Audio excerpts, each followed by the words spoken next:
अस्सलामु अलैकुम रहमतुल्लाहि व बरकातुहू। यूपी इलेक्शन 2022 का छठा और सातवां मरहला मुस्लिम लीडरशिप के लिए बहुत ही अहम होने वाला है। फिलहाल छठे फेज में बलरामपुर की उतरौला और घैसड़ी, सिद्धार्थनगर की डुमरियागंज, बांसी और संत कबीर नगर की खलीलाबाद और मेहदावल की सीटें बहुत ही अहम हैं। इन इंतखाबी हलकों का जायजा बताता है कि इस बार ओवैसी साहब के जलसों में जमा हो रही भीड़ अगर वोटों में कन्वर्ट हुई तो 2022 का यूपी इलेक्शन मुस्लिम लीडरशिप के लिए एक नई तारीख रकम करने में कामयाब होगा।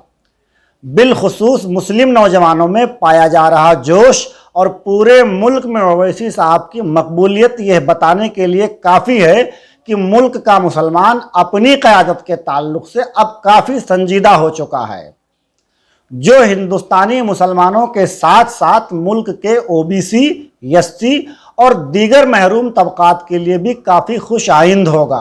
आज़ादी के बाद ऐसा पहली बार हुआ है जब किसी मुस्लिम लीडरशिप को मुल्की सतह पर इतनी मकबूलियत मिल रही है। हालांकि ऐसा नहीं है कि मुल्क में पहली बार मुस्लिम लीडरशिप को लेकर कोशिशें की जा रही हों।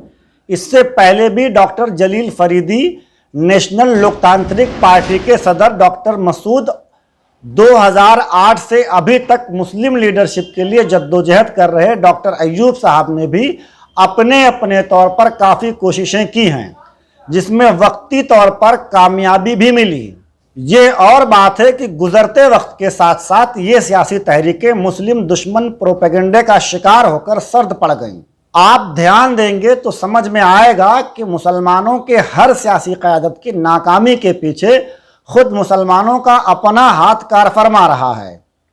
इस तरह हर उभरने वाली मुस्लिम क़यादत के ताल्लुक से हमेशा मुसलमानों को भरम में रखने का काम खुद मुस्लिम सियासी रहनुमाओं ने ही अंजाम दिया है। जब जब मुसलमानों ने अपनी अलग क़यादत की मांग की तो मुल्क की इन्हीं नाम नेहाद सेकुलर पार्टियों ने बीजेपी का खौफ दिखाकर मुस्लिम वोटों की ठगी का काम किया है। जायजा बताता है कि मुसलमानों के खिलाफ बीजेपी हराओ मुहिम अभी तक की सबसे कामयाब तरकीब थी, लेकिन मुसलमानों के खिलाफ सेकुलर पार्टियों का अब तक का सबसे कामयाब हथियार इस इलेक्शन में सुपर डुपर फ्लॉप साबित हो रहा है। यूपी का मुस्लिम नौजवान अब किसी भी बीजेपी के खौफ से बाहर निकलकर सिर्फ अपनी क़यादत को ही वोट देना चाहता है। शायद यही वजह है कि इस इलेक्शन में ओवैसी के जलसों में पहुंच रही भीड़ को देखकर हर नाम नेहाद सेकुलर पार्टी के पसीने छूट रहे हैं।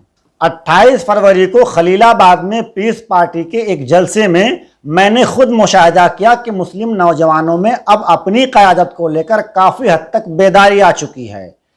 पीस पार्टी के इस जलसे में जनसैलाब को देखते हुए ये कहा जा सकता था कि पीस पार्टी की मांद पड़ चुकी तहरीक में दोबारा जान पड़ गई है।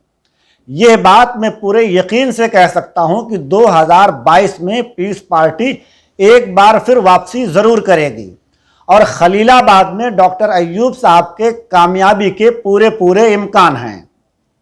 पीस पार्टी के वापसी की उम्मीद इसलिए भी ज़्यादा हो जाती है क्योंकि MIM और पीस पार्टी के इत्तेहाद से आवाम में एक मुस्बत पैगाम पहुंचा है। साथ ही चंद्रशेखर आज़ाद और बाबू सिंह कुशवाहा के एक साथ आ जाने से डॉक्टर अय्यूब की कामयाबी के इम्कानात और भी ज़्यादा हो गए हैं। चंद्रशेखर आज़ाद और बाबू सिंह कुशवाहा की वजह से दलित और ओबीसी समाज भी भारी तादाद में पीस पार्टी के साथ आ गया है। साथ ही 5 साल के बीजेपी दौरे हुकूमत में दलित और ओबीसी समाज भी ये समझ गया है कि मुल्क में बीजेपी मुसलमानों के नाम पर हिंदुओं को ठगने का काम कर रही है। यही वजह है कि बीजेपी की 1000 कोशिशों के बाद भी इस इलेक्शन में हिंदू मुस्लिम सेंटीमेंट नहीं बन पाया। फिलहाल यूपी में आवाम किसी भी सूरत तब्दीली चाहती है, इसलिए हो सकता है कि उम्मीद के मुताबिक सीटें ना निकलें, लेकिन यह बात पूरे वसूख से कही जा सकती है कि इस इलेक्शन में मुस्लिम क़यादत के इम्कानात बढ़ गए हैं, क्योंकि जब से मजलिस इत्तेहादुल मुस्लिमीन हैदराबाद से बाहर निकली है, लगातार मुल्क में ओवैसी साहब की मकबूलियत में ज़बरदस्त इजाफा हुआ है। तेलंगाना के अलावा आज मजलिस के पास महाराष्ट्र में 1 MP और 2 MLA हैं, जबकि बिहार का सियासी पस मंजर सबके सामने है, जहां मजलिस 5 असेंबली सीटें जीतने में कामयाब रही। इस इलेक्शन में बार बार बंगाल की मिसाल दी जाती है और कहा जाता है कि यूपी में ओवैसी की हालत बंगाल जैसी ही होनी है, लेकिन कोई ये नहीं बताता है कि ओवैसी साहब के बंगाल में महज एंट्री से ही वहां न सिर्फ एक मुस्लिम लीडरशिप इंडियन सेकुलर फ्रंट की बुनियाद पड़ी, बल्कि नौशाद सिद्दीकी पार्टी सिंबल से इलेक्शन जीतने में कामयाब भी हुए। इसलिए ओवैसी साहब को हल्के में नहीं लिया जा सकता है।